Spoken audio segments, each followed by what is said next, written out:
Voy a leer un fragmento del prólogo del libro Pacurondo, biografía de un poeta armado, que publiqué hace unos años atrás.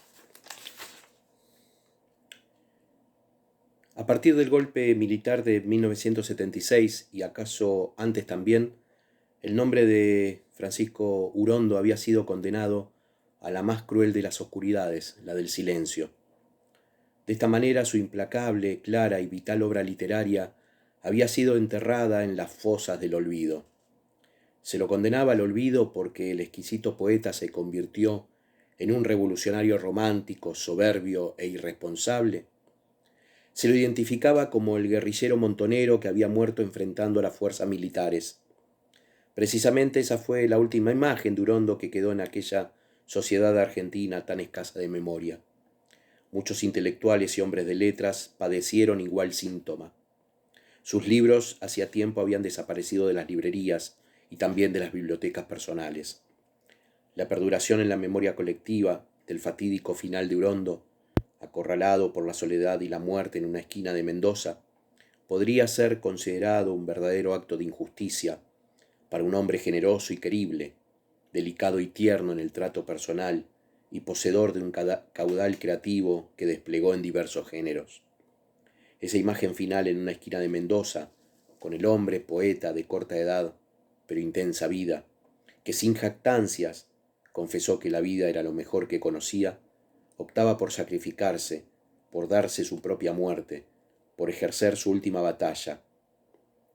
Escribí este libro con la intención de recorrer su vida, sus pasiones, sus creaciones, sus sueños de un mundo mejor por el que dio la vida. Lejos estuvo en mí analizar sus obras literarias y mucho menos sus decisiones y acciones, erróneas o acertadas. Para Paco Urondo no existió diferencia entre la poesía y la política, porque ambas compartían el mismo terreno, porque los compromisos con las palabras llevan o son las mismas cosas que los compromisos con las gentes. Depende de la sinceridad con que se encaren tanto una actividad como la otra, decía Paco Urondo. Pretendió ser un poeta y militante digno de llevar esos nombres.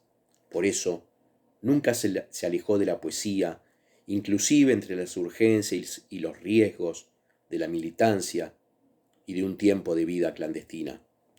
Su labor poética nunca se subordinó a su militancia política. No abandonó la escritura para hacer uso de las armas.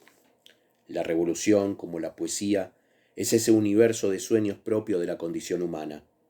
La poesía y la revolución, conjugación del decir y del hacer. Fue fiel a lo que había escrito a su padre en una carta a los 20 años. Quiero vivir de acuerdo a mis ideas y a mis impulsos. Así lo hizo.